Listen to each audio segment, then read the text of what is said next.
New York, underground, 11:47 p.m. The high table. 4 members present, 1 target, no verified identity. Authorization approved. Bounty issued. 412 operatives. 6 continents. Gotham. Target unaware. A global contract. 1 target. Gotham will never be the same. The room did not look like a place where empires ended. No chandeliers dripping gold. No war maps pinned to velvet walls. Just a long mahogany table, a decanter of whiskey no one had touched, and the specific quality of silence that accumulates when powerful people have already made their decisions and are merely observing the formality of announcing them. The Continental Hotel, New York, underground conference level. 11:47 p.m. 4 figures sat at the table. The adjudicator at the head, a woman whose composure was so total it functioned as a kind of violence. To her left, a representative of the East Asian seat of the high table. To her right, 2 of the 12 council arbiters, their faces deliberately unremarkable, the kind of faces you forget within seconds of looking away. This was intentional. In their world, though anonymity was currency, anonymity was survival. The dossier in the center of the table had no cover page, no name typed on the outside, only a symbol, a bat pressed in matte black wax, the way you might brand cattle. Except this was not cattle. This was a problem that had been growing, continent by continent, for the better part of 14 years. The adjudicator spoke without preamble. Gotham's infrastructure has been compromised 3 times in the last 18 months. Our couriers were intercepted on 2 occasions. Our properties, in Gotham specifically, have been used as evidence in proceedings that shouldn't have reached the discovery phase. And our man inside the DA's office was found in the harbor in November, with his wrists bound in a material consistent with a graphene weave restraint. Industrial, custom, not commercially available. She paused. She did not look at the dossier. He's been leaving us messages for years. We've chosen to interpret them as the actions of a local nuisance. That interpretation is no longer tenable.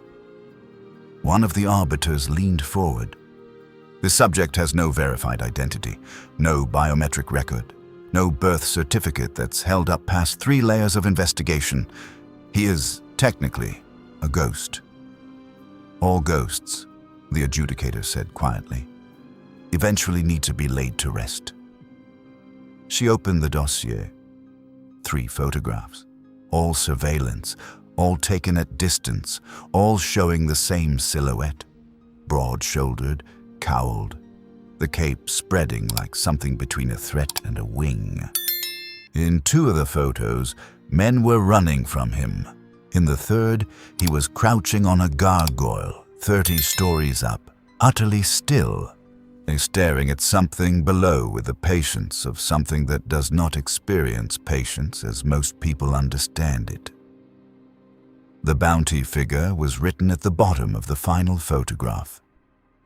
2 of the arbiters did not react. The East Asian representative blinked, once slowly, and that single blink communicated everything the room needed to know about the scale of what was being offered. Coin of the realm, the adjudicator said. Payable in full. No escalation clause. Or rather, the escalation clause is already built into the base figure. We expect complications. We are paying for complications in advance. The meeting lasted 11 more minutes. When it ended, no one shook hands. The adjudicator picked up the decanter, finally, and poured herself 2 fingers of whiskey, and drank it standing at the window looking out at the city beneath her. All those lights, all that movement, all those people who had no idea how many decisions had been made above their heads tonight.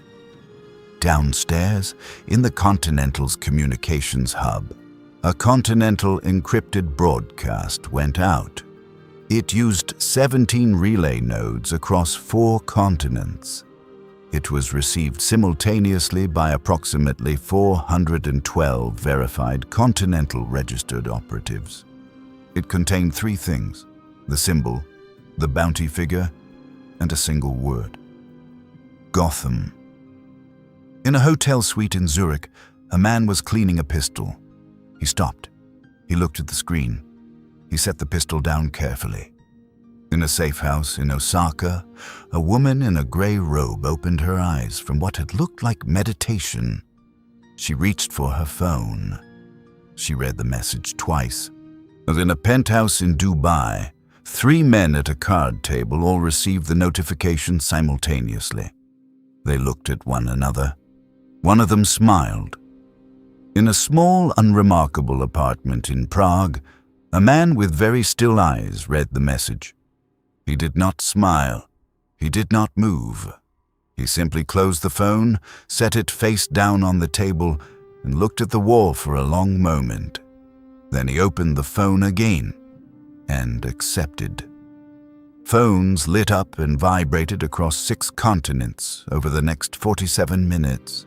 The digital pulse of a death sentence spreading through the underworld's nervous system, until approximately 309 verified assassins had acknowledged receipt. In Gotham, it was raining. Batman stood on a rooftop in the Narrows, watching a police cordon form 2 blocks south. He was thinking about the Maroney case, as he was thinking about a shipment rerouted through the port last Tuesday. He was not thinking about anything related to a contract or the high table or a bounty figure that would have turned most rational people's blood cold. He had no way of knowing yet that in 47 minutes, every serious professional killer in the world had been handed his city. If you love deep dive crossovers that actually respect both worlds, no nerfs, no slop, just pure cinematic craft, subscribe right now. Drop your dream matchup in the comments. We're building something here. One contract at a time. The sniper found his position at 3:14 a.m. He had been in Gotham for 6 hours. His name was Vasily Petrov. Not his birth name, but he had used it long enough that the distinction had stopped mattering. He had worked in 17 countries. He had a 243-yard personal record in adverse conditions. He did not consider himself the best in the world, which was a form of professional wisdom that had kept him alive where ego had killed others. He set up on the 14th floor of a condemned office building on the eastern edge of Midtown, 3 blocks from where his intelligence suggested the target was last tracked. The intelligence was 40 minutes old. In his world, 40 minutes was stale. But the target's patrol patterns, what little the preliminary Continental brief contained, suggested a degree of geographic consistency. The target worked the same neighborhoods repeatedly. He was predictable in the macro, even if he was not predictable in the micro. Vasily assembled the rifle with the practiced economy of someone for whom the action was entirely without ceremony. Carbon fiber stock. Suppressor rated for subsonic .308. Thermal scope, because Gotham's rain and steam vents played havoc with visible light optics at this range. He had brought 3 armor-piercing rounds and 7 standard. He expected to need 2. He settled in behind the scope and waited. What happened in the next 4 minutes would take him the rest of his life, which was not long, to fully process. The shot was clean. The angle was clean. The target appeared exactly where the pattern suggested he would appear, dropping from a fire escape onto a third-floor landing, moving with the deliberate, low-gravity economy of something that had learned to redistribute its own weight. Vasily centered the crosshairs on the base of the skull and fired. The target moved 1.3 seconds before the bullet arrived. Not away from the shot. Through it. He dropped straight down, fast, a controlled fall of nearly 12 feet that put him below the railing and behind a concrete pillar before the round cleared the window. The bullet hit the pillar. Fine concrete dust bloomed in the rain. He had not heard the shot. He had not been warned. He had simply moved. Vasily was already adjusting when the grapnel line appeared from below, arcing upward at an angle he had not anticipated because it was not aimed at him. It was aimed past him, above him, at the building's roof. The line went taut. The target was climbing. Not toward the shooter, which was tactically logical, but toward the roof, which was tactically superior. Vasily abandoned the rifle. He moved for the stairwell. He did not reach it. The door at the end of the corridor opened, and something came through it that was not quite running and was not quite walking. It was moving in the specific way that apex predators move when they are not in a hurry, because they have already determined that hurry is unnecessary. The cape settled. The cowl's lenses caught the building's emergency strip lighting and reflected nothing back. The voice, when it came, was not loud. It never needed to be loud. There are 38 others in this city tonight. At current pace, that number will be higher by morning. Tell me something useful. Vasily said nothing. His arm was still twisted. He was calculating angles, exits, survival probability. The survival probability was, by his own honest estimate, poor. The phone was extracted from his jacket with a precision that suggested this was not the first time this particular party had conducted a field extraction of encrypted Continental communications hardware. He had time to think that was significant before the grip disappeared entirely, and he was alone in the corridor, sitting against the wall, his wrist throbbing, listening to the rain. Elsewhere in the city, a coordinated 3-unit team was deploying on the Western Bridge approach. A separate operation, planned in parallel as a redundancy. They had mobile jammers, crowd suppression equipment, and a containment vehicle. Their plan was to force the target onto the bridge's maintenance level and box him in. They had been in position for 9 minutes when the lights went out. Not the city's lights, their lights, their communications.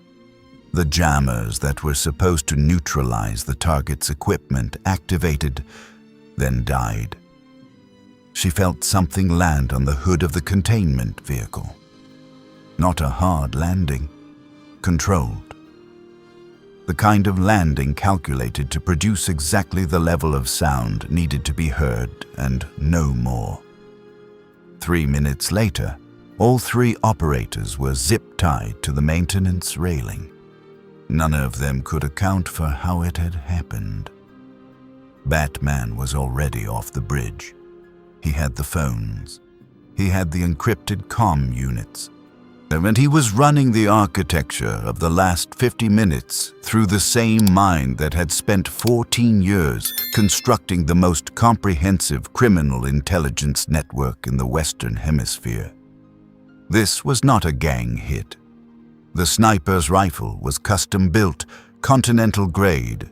The bridge team suppressors carried a specific serial number format he had seen once before, in a case he had never formally closed. He pulled the sniper's phone. The message was still on the screen. The symbol, the number, the single word. He stared at the bounty figure for 3 seconds. Then he put the phone in his belt and grappled north toward the cave. The signals were encrypted but not, ultimately, unlockable. He would unlock them. He would understand the full architecture of what was being deployed against him. But even before that process began, one name surfaced in the pattern analysis he ran in his head. The Continental. He worked through the rest of the night without stopping. This was not unusual. He had trained himself out of the physiological need for more than 4 hours of rest, a process that had taken years and left certain long-term costs he had chosen not to fully account for. But tonight, the work had a particular quality to it. Methodical. Yes, always methodical, but underneath the method, something else. The awareness that the ground beneath you is less solid than it appeared. The Bat computer processed the recovered devices in sequence. The phone from the sniper. Continental registered triple encrypted with a kill switch that had failed to activate because he had pulled the battery within seconds of acquiring it. Faster than the Continental's remote wipe protocol, which operated on a 4-second delay. Old intel that, and a detail from a file years ago that had paid off tonight. The comms units from the bridge team, more resistant, but with a vulnerability in the firmware his system had catalogued 18 months prior from a separate seizure. By 5 a.m., he had a partial map. By 7 a.m., he had enough to understand what he was looking at. The high table was not a new discovery. He had known of its existence for years, the same way he knew of a dozen other transnational shadow structures. As intelligence, as background awareness, as something that operated in the spaces between the jurisdictions he worked inside. What he had not fully understood until now was the scope of the Continental's operational reach in North American cities. The Continental had quietly established what amounted to a service infrastructure across 47 American cities. They're not just properties, though several Continentals operated openly as hotels. Their criminal sanctuary status so deeply embedded in the underworld's moral code that even law enforcement had, over decades, absorbed a tacit understanding that these were untouchable properties. More than properties, couriers, safe houses, weapons caches, communication relays, medical services, financial clearing, an entire parallel city layered over every real city, invisible to most people, indispensable to the people who knew it existed. Gotham was not on the compact, but Gotham's criminal ecosystem had been using Continental services on a semi-formal basis for years. He had known this. He had not fully understood its implication until now. The High Table did not need formal jurisdiction over Gotham to project force into it, and they simply needed the contract to be large enough that no one would care about the jurisdictional nuance, and the contract was large enough. He pulled up everything he had on the High Table's operational history. The target's survival rate was documented at roughly 14%. Of the surviving 14%, approximately half had done so by going entirely underground. New identities, new countries, surgical alterations of biometrics. Disappearance was survival. He could not disappear. The work required presence. Outside in the city, the effects were already visible. Gotham's criminal underworld had a finely calibrated sense of atmospheric pressure. They could feel when something had changed. By mid-morning, the word had spread through the Narrows, through the Diamond District's fence network, out through the docks, not the details. Most of them didn't have the details, but the sensation, a vibration. Something big has entered the city. Something has been authorized that has not been authorized before. Commissioner Gordon stood at his window on the 5th floor of GCPD headquarters at 10:13 a.m. and looked at a city that felt inexplicably like it was holding its breath. He had been doing this long enough to trust the feeling. He didn't know what was coming. He knew something was. That evening, Batman intercepted a second wave. 4 contractors, not affiliated with each other, all moving on slightly different vectors toward the upper city. He neutralized them in sequence. 22 minutes, start to finish. No one hospitalized. Everyone restrained and left for the GCPD with their equipment. He took their devices. He added the data to his map. The bounty figure, he noticed, had increased. Not dramatically, but the increment was visible in the message logs. Each failed attempt was triggering an automatic escalation. The high table was pricing in resistance. This was systematic. This was someone who had run contracts like this before and understood that the first wave was always a scouting operation in practice, regardless of what it was in theory. At 11:58 p.m., a new signal appeared in the Continental's frequency. Different from the general broadcast, a directed communication reserved for named contractors receiving assignment confirmations. He could not read the full message, but he could read the metadata. The origination node, New York Continental. The recipient's identifier, a 6-digit code he didn't recognize. But he ran the code against everything he had. One partial match. A file he had flagged 3 years ago, received from Interpol's Organized Crime Division. A contractor who had been documented operating in Southeast Asia, connected to 3 separate high-table adjacent operations, documented as having a relationship with the Continental system that was unusual for an independent operator. The file was thin. The file was thin intentionally, which told him as much as its contents. The name on the file was Kane. He came in through the port, not in a container, not in a diplomatic vehicle. He came on a commercial fishing boat, the last passenger on a 6-man crew chartered out of Baltimore with cash, and he sat in the bow for the entire 4-hour crossing, with his hands folded in his lap and his eyes open, watching the water while the city materialized out of the rain ahead of him. He wore a dark jacket.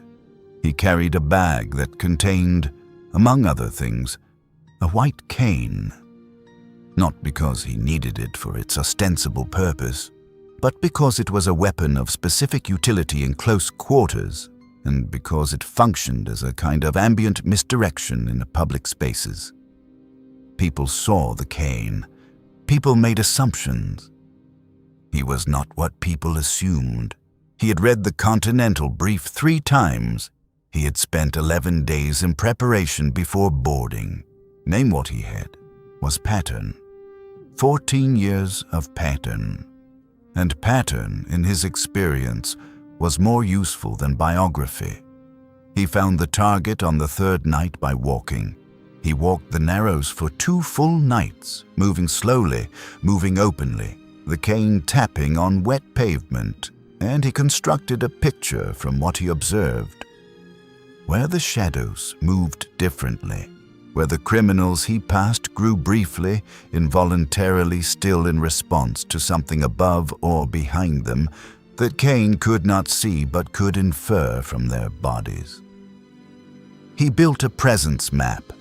He built a movement corridor. On the 3rd night, he positioned himself at the intersection of that corridor's most probable convergence points and waited. The Batman came from above. He always came from above. But what happened next lasted 4 minutes and 20 seconds by Kane's internal clock, which was more reliable than most external timekeeping instruments.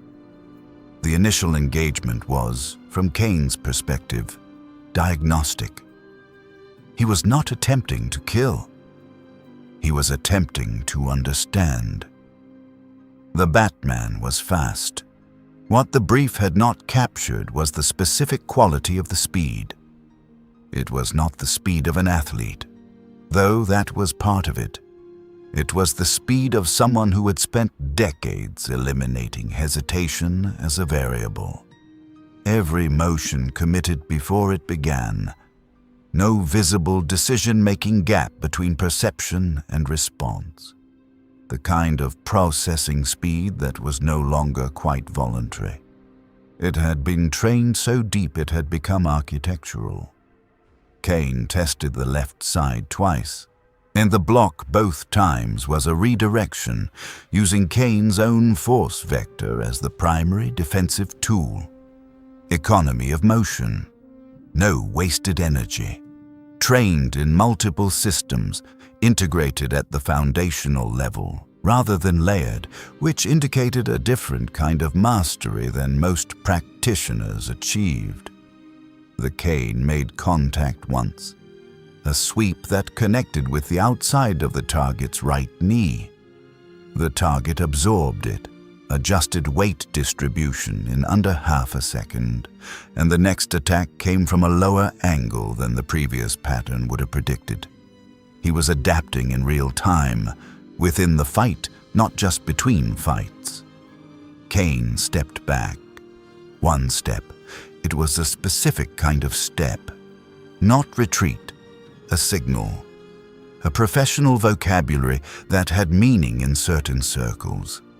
The target read it. He stopped advancing, and they looked at each other across 8 feet of wet alley for a long moment. The rain had not stopped. It had not stopped since Kane arrived. Kane spoke. He spoke quietly, because a quiet voice was its own kind of authority. "You're better than the file." The target said nothing. "The contract they've issued on you is..." He considered the word. "Significant." "Leave the city," the target said. "I don't leave assignments." "You already have," the target said. "You came in to assess. You assessed. If you were here to kill, you would have brought a different approach, and you know it." Kane was quiet for a moment. This was accurate, and its accuracy was, itself, information. "I'll be in touch," he said. He turned and walked back the way he had come. He did not look back. He did not run. The cane tapped on the wet pavement, steady and rhythmic, until he turned a corner and was gone. Back at the Continental relay point, Kane wrote his report. It was brief, because brevity was precision. The target is not prey. The target is infrastructure.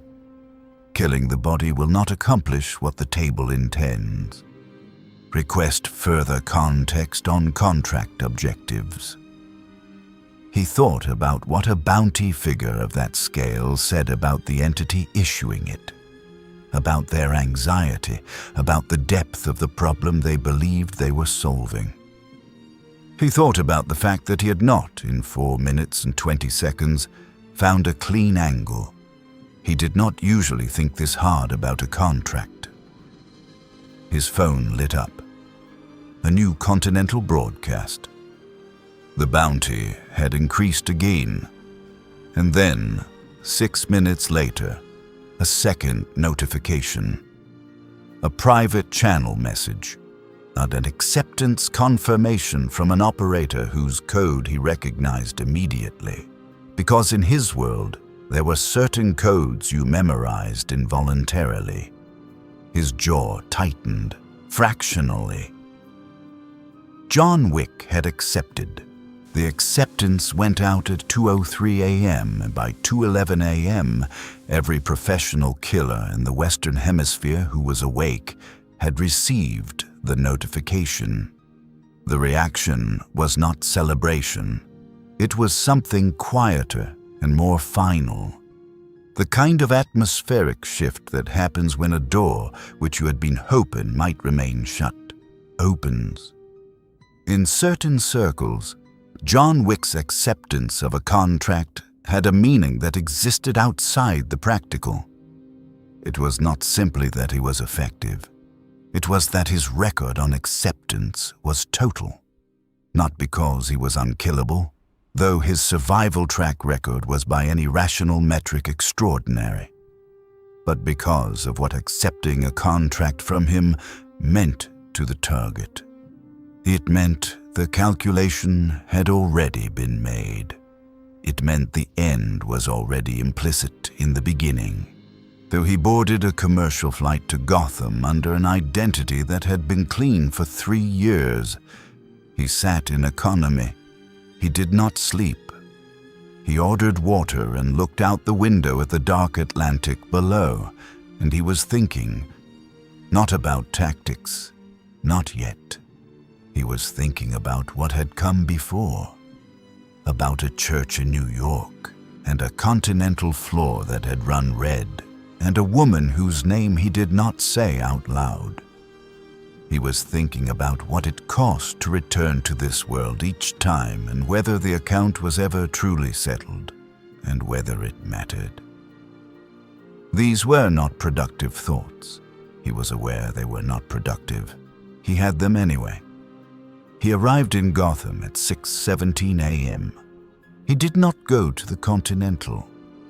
The Gotham property was a gray area, not formally a Continental hotel, but operating under informal compact protection, a status that was being tested by the current contract's jurisdiction questions.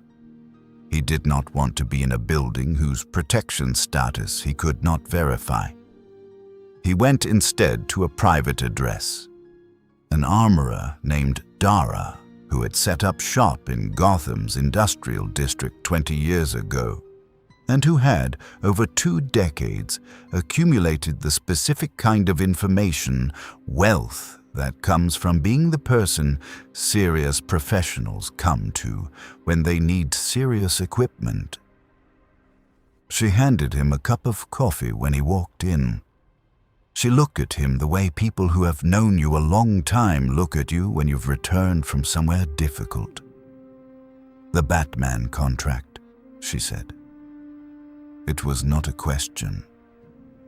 "I'm not here to gather intelligence," he said. "I'm here to complete a contract." "You never are," she said. She handed him a case. I assumed you'd want options." He spent 4 hours in the city before he saw the target. He watched the target move through 3 separate incidents in 4 hours.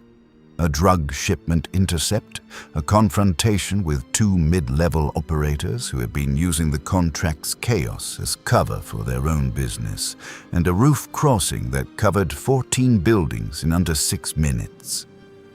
He was not a random vigilante. He was a systems thinker who had turned a city into his instrument. Wick made note of this. He filed it beside the other thing he was noticing, the thing that was actually more interesting than the target's capability. The bounty had escalated 6 times in 4 days. Each escalation was larger than the last. High-table contracts had escalation provisions, but they were typically modest. Designed to maintain interest as difficulty became apparent, not to signal desperation. The escalation rate he was observing was not interest maintenance. It was something else. It was the pattern of an entity that needed resolution on a timeline and was using money as a lever to compress that timeline. Why would the high table be operating on a compressed timeline in relation to Gotham specifically? He sat in a diner in the Narrows at 10 p.m. and drank bad coffee and thought about this. He thought about what was happening in Gotham, that the high table needed cleared before a specific date. He thought about what Batman's activity had disrupted that had driven the table to issue a contract at this scale. The answer, he suspected, was not about Batman personally. It never was with contracts like this. Batman was an obstacle to something, and that something was what the table actually wanted, which meant the contract had a subtext, and the subtext was more dangerous than the text. His phone showed another escalation. He set the coffee down and looked at the window. The rain on the glass, the neon reflections of a city that was nothing like New York and entirely like it in all the ways that mattered. He had not moved against the target. He would not move against the target tonight. He needed to understand what he was actually being paid to accomplish. And then the next escalation notification arrived, and then the one after. And both of them, read carefully, contained metadata he hadn't seen in a Continental broadcast in 7 years. This was not a standard contract, as this was being driven by something above the normal table structure. Something that was using the table as an instrument. He looked at the rain. Whatever was coming next, it was not what any of them had been told it was.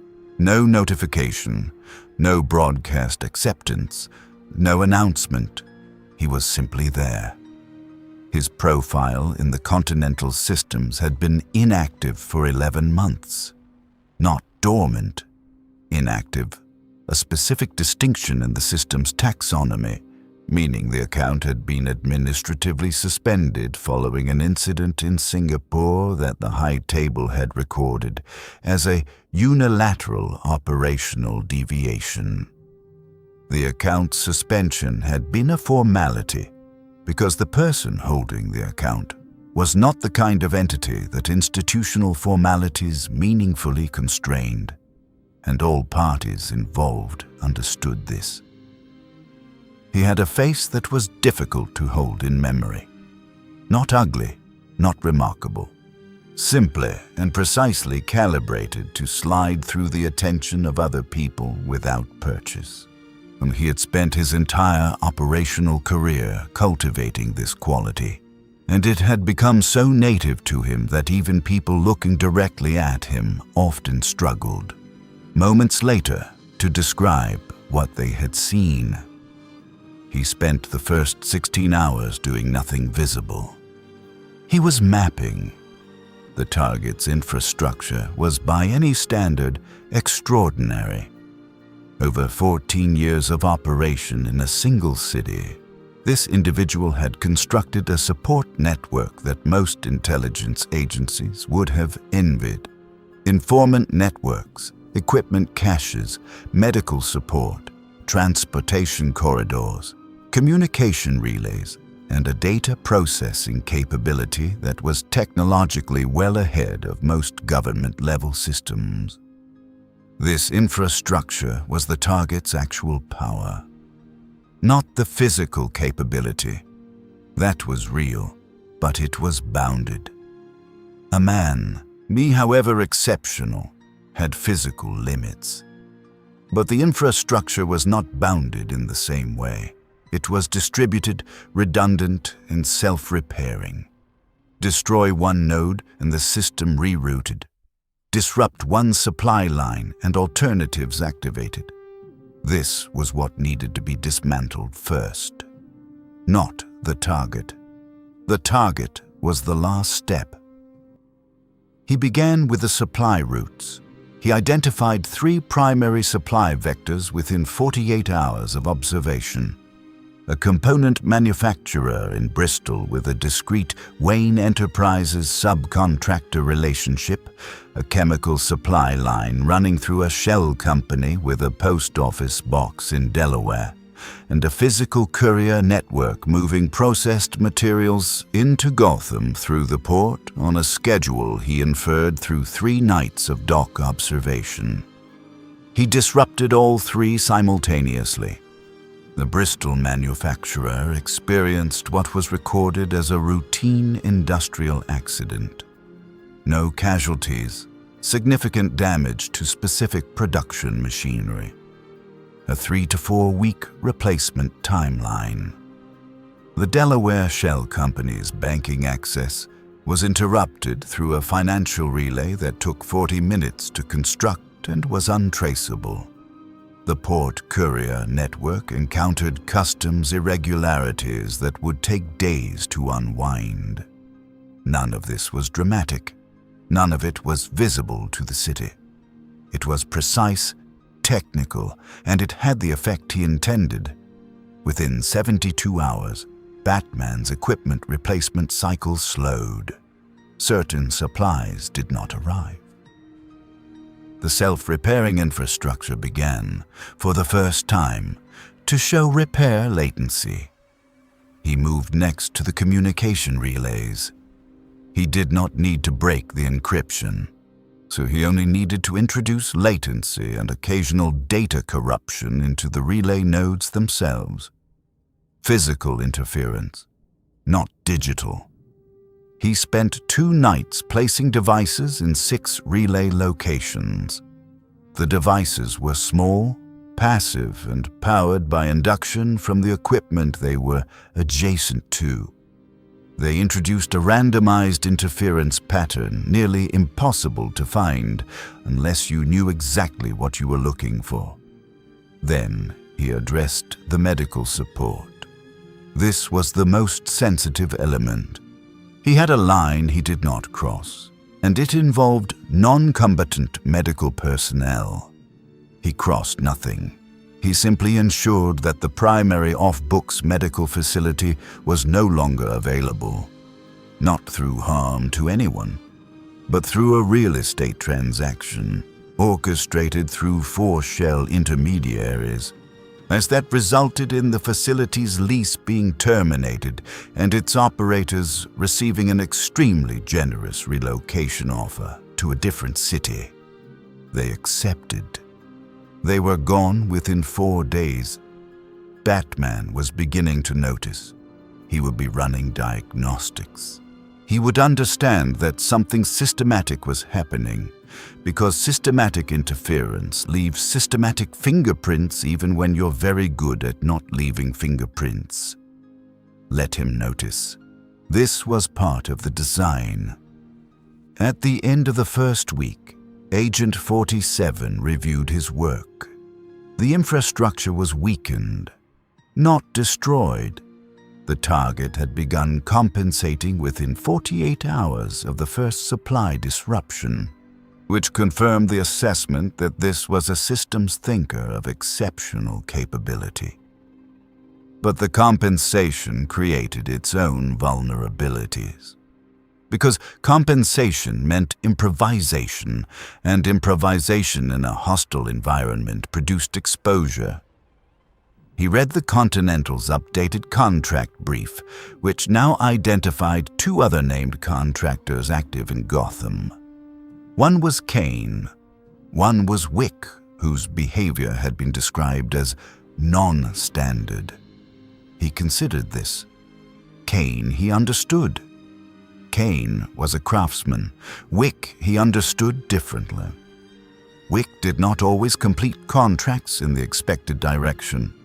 There was a single phrase in the operational authorization section that was not standard Continental language. A different register, a different syntax. Inserted at the table level above the adjudicator, structural interference with council interests. That was not normal. The high table's councils did not involve themselves in individual contracts, unless the contract was not, ultimately, about the individual. Batman had disrupted something specific, something with council-level implications. Something that was happening now in Gotham that required resolution before it reached the next stage. He was going to need to understand what Batman had found before Batman's infrastructure was fully compromised. He set the phone back down. He would move in the morning. There was still preparation to do. On the 12th day of the contract, Gotham broke its surface tension. It had been building. Every operator in the city could feel it, and the civilians felt it too in the particular urban way that people who live in dangerous cities learn to read.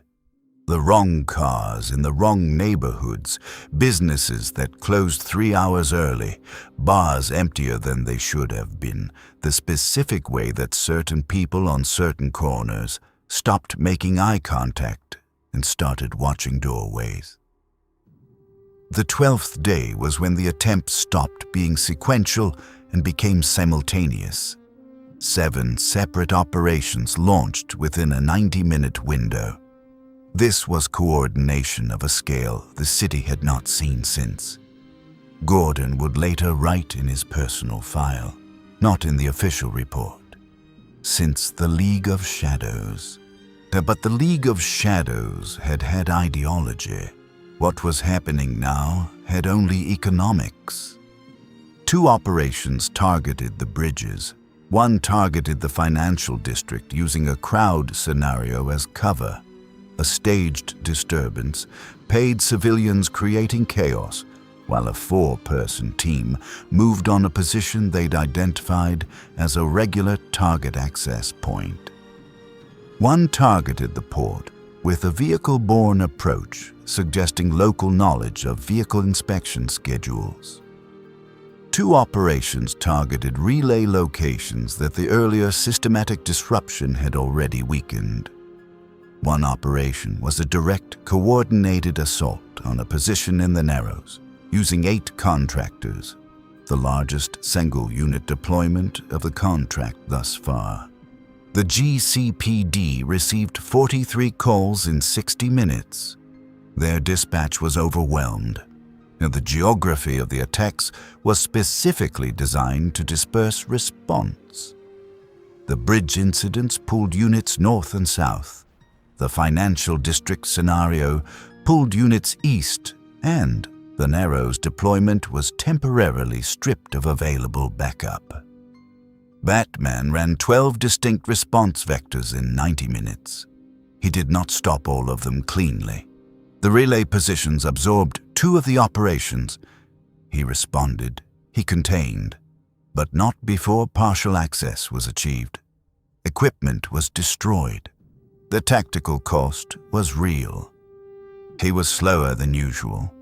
He had been slower than usual for 4 days. The supply disruptions were showing.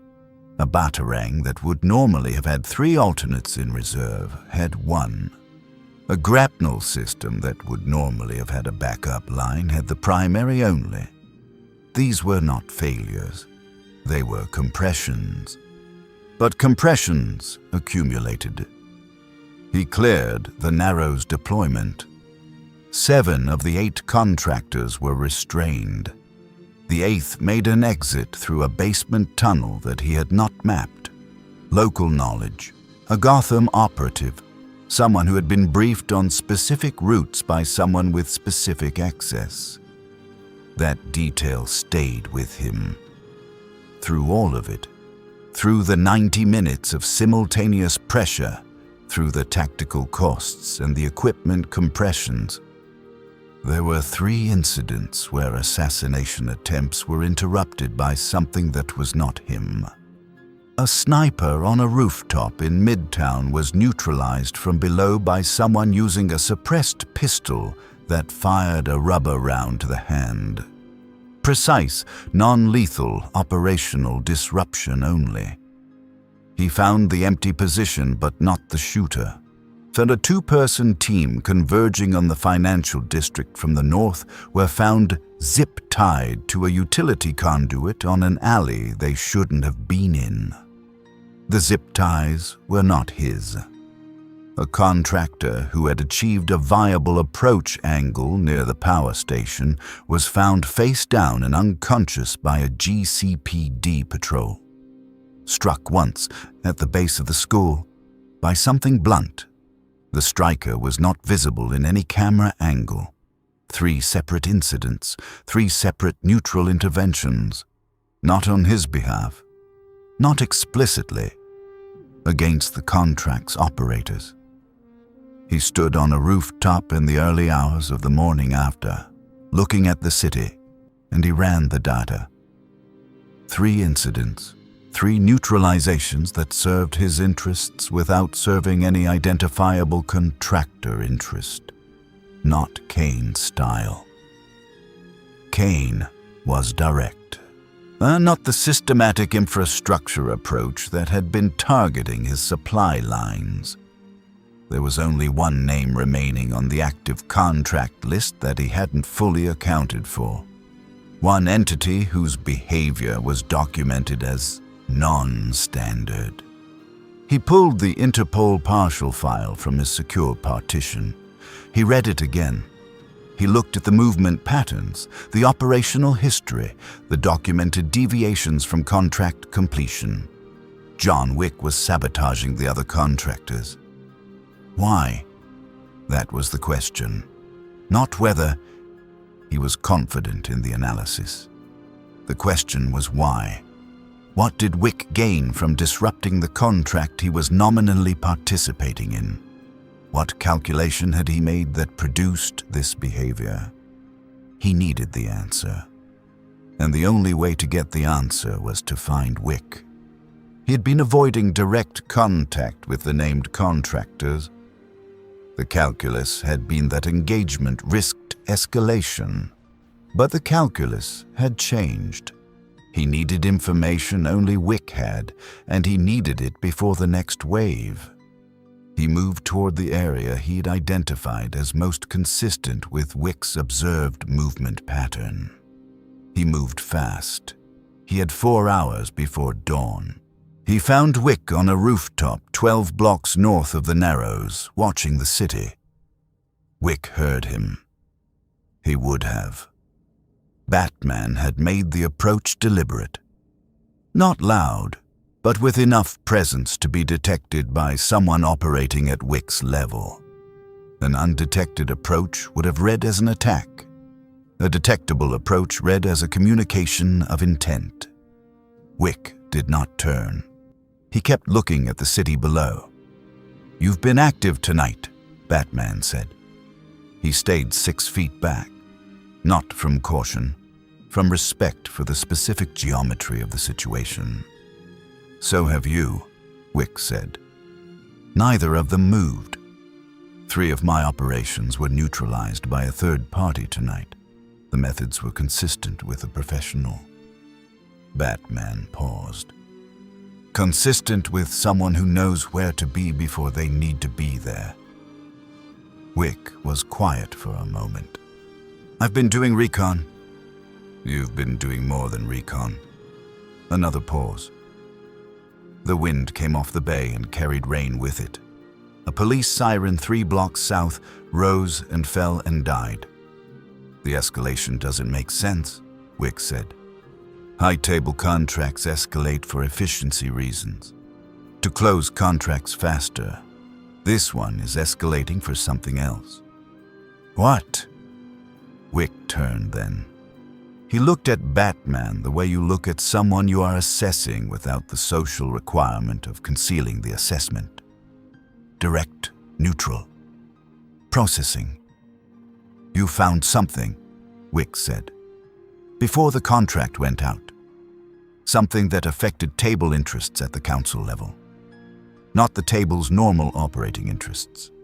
Something specific. Something time-sensitive. They need it resolved before it becomes public or actionable." He paused. "I'm right." Batman said nothing. "What's your position here?" "I accepted the contract." He said it without apology and without explanation. "I'm here." "And you've been neutralizing other contractors?" "I've been observing the operation." He paused. Some observations involve intervention. You're not going to complete the contract, Batman said. I'm deciding, Wick said. This was the most honest thing either of them had said, and they both understood it. The contract is being driven by something above the adjudicator's level, Batman said. I have partial intelligence on what. Enough to understand that if whatever they're protecting completes, if whatever I disrupted gets back on track without the disruption mattering, the contract on me is the smaller problem. Wick's expression did not change, but something behind it did. Council level, Batman continued. Financial infrastructure, specifically money moving through Gotham's port under documentation that doesn't survive scrutiny. I've been building the case for 9 months. The shipment is in 4 days. If the shipment completes, Wick said slowly, the contract goes away. If I complete the case, the shipment doesn't complete, and the contract stays, with an escalated bounty. Batman looked at him. Unless the contract's issuing structure is destabilized. The rain had picked up. The city below them was dark except for the scattered light of windows and street lamps and the moving lights of GCPD vehicles. You're not asking for help, Wick said. I'm providing information. That's the same thing. Neither of them answered that.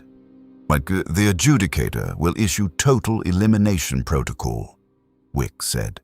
When the escalation doesn't close the contract and the timeline runs out, they stop using incentives and start using force. Everything the Continental can deploy. I know.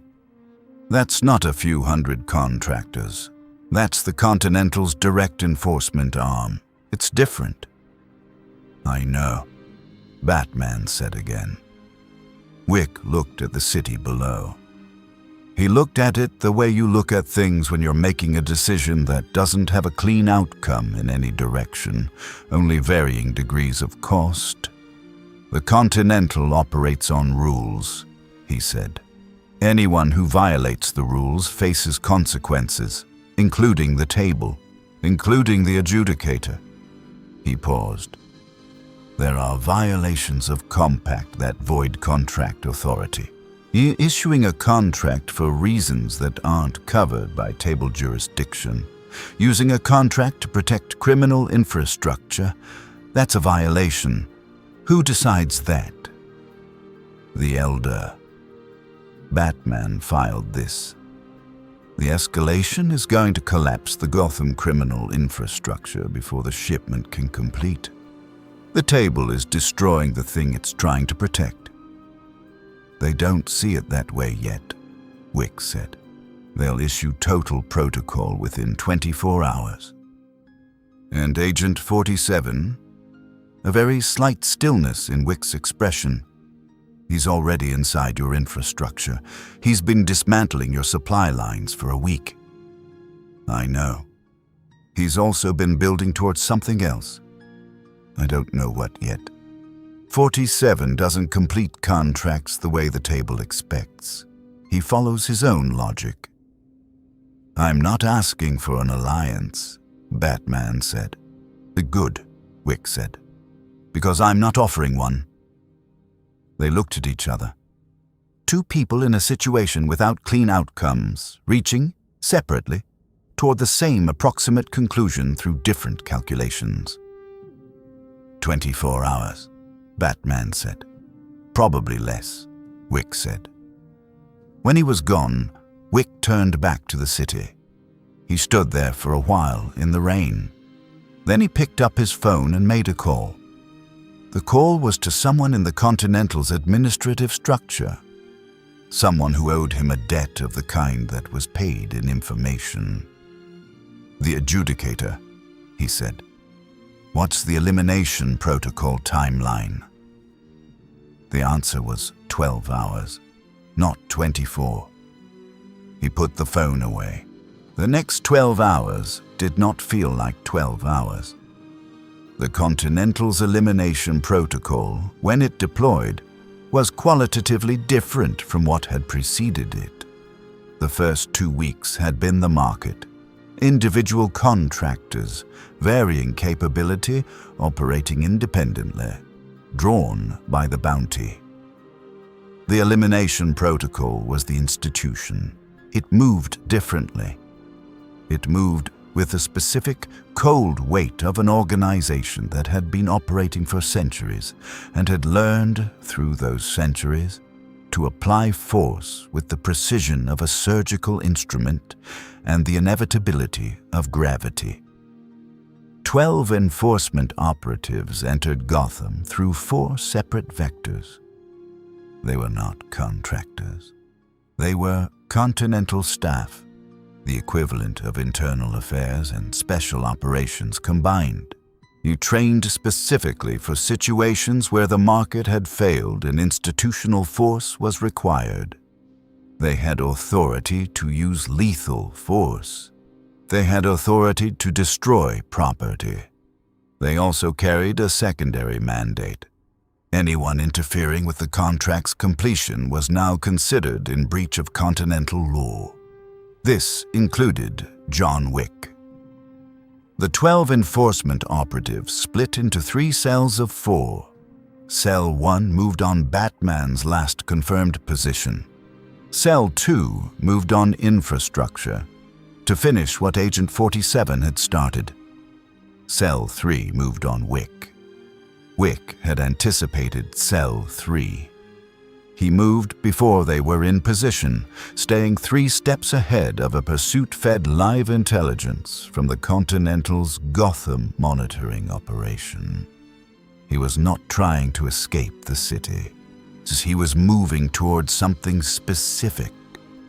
The Continental's local administrative hub, a building in the financial district that served, officially, as an import consulting firm, and that served unofficially as the adjudicator's operational command post for the Gotham assignment. He knew where it was because Dara had told him, and Dara knew where it was because in 20 years of servicing professionals in this city, she had learned everything that could be learned about the networks they operated within. Batman, meanwhile, was running his own architecture. The elimination protocol had confirmed his central thesis. This was not about him as an individual. This was about a mechanism that needed protection, and the mechanism was the shipment. And the shipment was the thing he had been building a case against for 9 months and now needed to either stop or expose. In the next 12 hours, under active operational assault, with compromised equipment and a degraded support infrastructure. He moved in 2 directions simultaneously. One direction was physical. He needed to get to the port, to the shipment staging location, to the documentation he needed to complete the evidentiary chain. The other direction was digital. He needed to get the evidence he already had into a format and location that would survive his own potential termination. He had a contingency for this. He had contingencies for everything. Cell 1 intercepted him on the way to the port. The engagement lasted 4 minutes and produced outcomes that were not clean on either side, but he was hit twice. Body armor absorbed both, but the kinetic impact was significant, the kind that accumulated across days and shifted your operational parameters. He took one of the 4 operatives out of the equation in the first 40 seconds. The remaining 3 were better, trained specifically for target suppression against high-capability subjects. They knew how to manage angles. They knew how to limit his movement. He broke the engagement by going vertical instead of through. A building facade, 11 floors, bought him 30 seconds and a line of sight to the next rooftop. The engagement resumed. He broke it again, he arrived at the port damaged and 3 minutes behind his optimal timeline. The shipment's documentation was in a harbor master office secured by people who were not harbor master staff. He went through the roof. Said he copied what he needed in 4 minutes. He transmitted it to 3 separate secure locations. One in the Batcave's redundant servers, one in an off-site location in the city, one to Gordon's office desktop in an encrypted package that Gordon had a standing key for, a contingency established 2 years ago for exactly this kind of situation. The evidence was now 3 redundant and in the hands of someone with institutional standing to deploy it. Gordon would not be able to ignore what he found in the morning. The shipment could not complete. Then Agent 47 materialized, not following either operational track. He had been following the thread he'd identified earlier, the council-level interest, the reason the contract existed. His thread had led him to the individual who had lobbied the high table for the contract's issuance, and not an abstract faction, a specific person, a council intermediary who had used the table's contract mechanism to address what was, in essence, a personal exposure problem. The shipment Batman had been investigating had a named beneficiary. That beneficiary had leverage with a table seat. That beneficiary had convinced the table that Batman was a structural threat to their interests, rather than a threat to his specifically. Agent 47 had the name. Agent 47 had the documentation. Agent 47, for reasons that were not entirely clear and possibly never would be, had chosen to make this information available rather than use it as leverage. He left it in Batman's forensic relay at 3:47 a.m. A file, clean, complete, sourced to untraceable origins. Then he was gone. Not from Gotham immediately. He had a brief additional task I related to the council intermediary that he completed without structural violence and without leaving evidence that would require anyone to investigate. When it was done, the intermediary was no longer in a position to maintain his table leverage. The contract's foundational logic was collapsing from multiple directions simultaneously. At the adjudicator's command post, Wick arrived at 4:03 a.m. He did not destroy the building. He did not harm the administrative staff. He walked in and asked to speak to the adjudicator's representative in a tone that did not permit refusal. And when the representative arrived, Wick placed a physical document on the table. The document was a formal invocation of Continental Compact Review Procedure, an obscure mechanism that permitted any contractor with sufficient standing to request a senior review of a contract's jurisdictional validity. It was not commonly used because it required standing, and very few contractors had enough standing to invoke it without facing institutional consequences. The contract's issuance basis is in violation of table jurisdictional standards, he said. The issuing authority used table contract mechanism to address a personal exposure matter. The evidentiary record exists and is positioned with a law enforcement authority in this city. He paused. The compact review will find that the contract is void. I am requesting an immediate operational suspension pending review. The representative looked at him for a long time. Mr. Wick, you understand that invoking compact review will be interpreted by some factions as a hostile act? I understand, Wick said, and you're willing to accept the consequences of that interpretation. A pause. Something moved behind his eyes that was not quite an expression but communicated more than most expressions. "I'm not unaccustomed to consequences," he said. The representative made a call. The call lasted 4 minutes. When it ended, the representative gave a small nod. The enforcement cells received a stand-down signal at 4:21 a.m. By dawn, Gotham was quiet.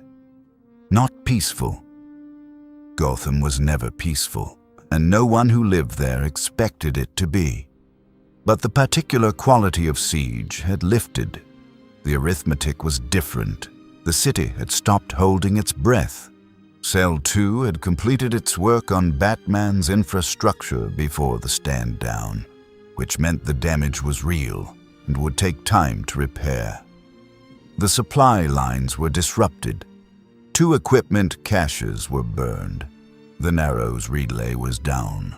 He sat in the cave at 6 a.m. and ran the inventory of what had been lost and what could be recovered and what would require rebuilding from the foundation, and he made a list, and the list was long, but it was finite.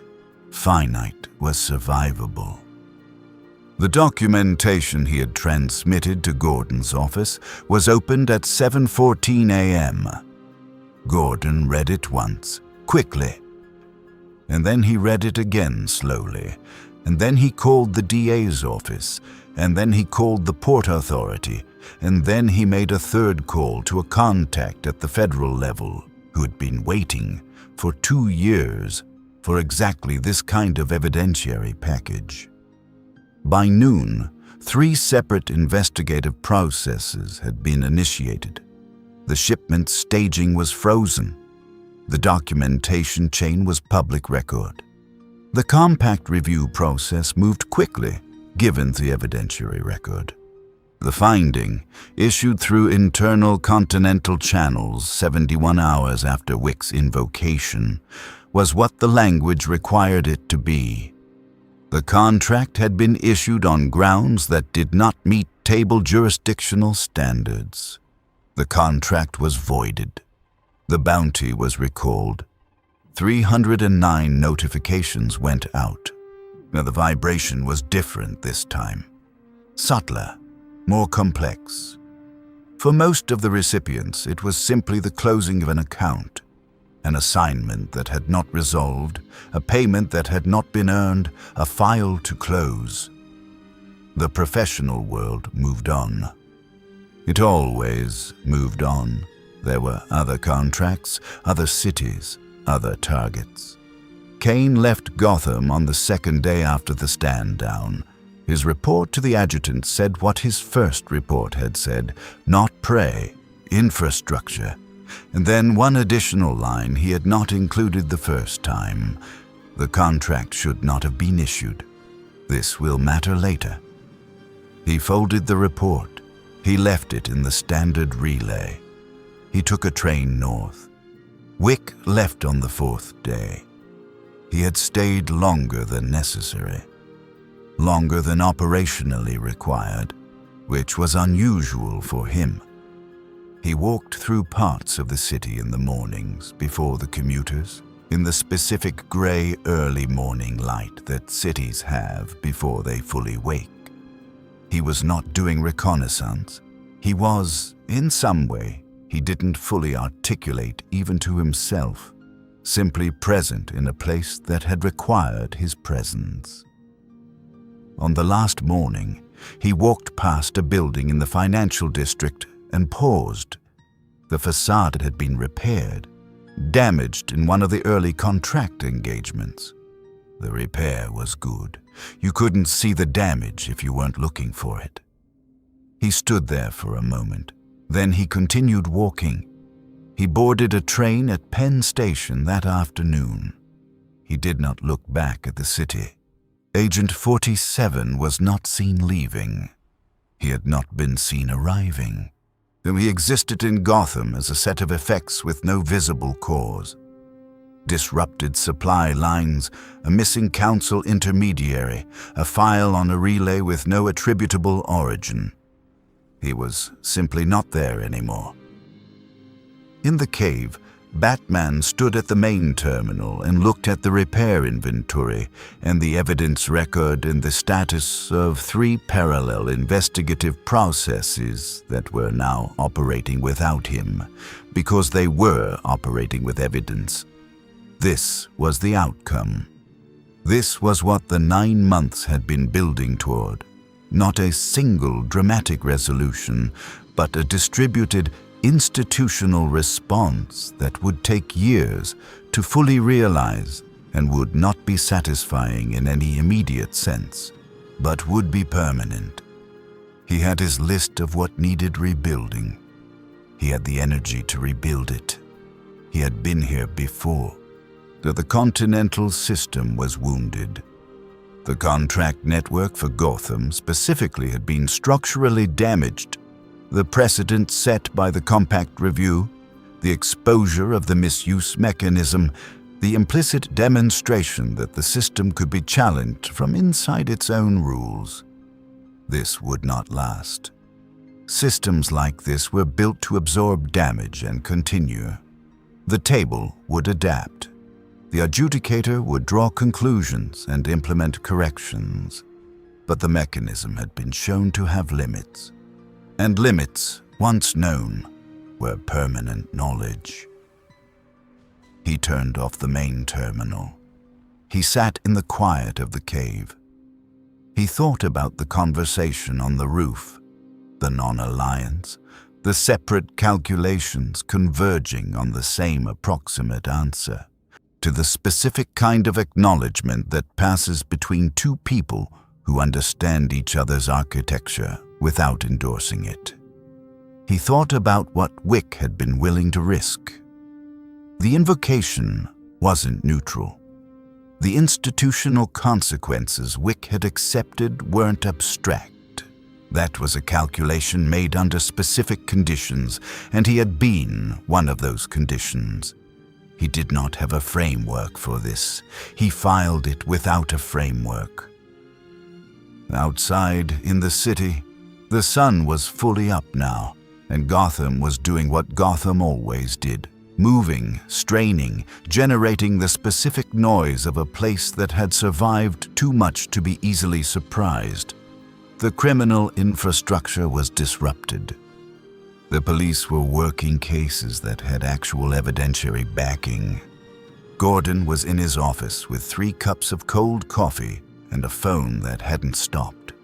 The system was wounded. It was not destroyed. It never was. He reached for the repair list. He began. The contract had lasted 18 days. In that time, Gotham's criminal infrastructure had fractured in ways that would take years to fully map. The High Table's Gotham operation had been exposed at its structural foundation. Not to the public, not yet, but to the institutional parties who would spend the next decade determining what to do with what they knew. Batman had rebuilt his supply lines within 3 weeks.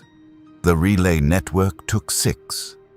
The reconstruction process had produced, unexpectedly, a more distributed architecture than the original.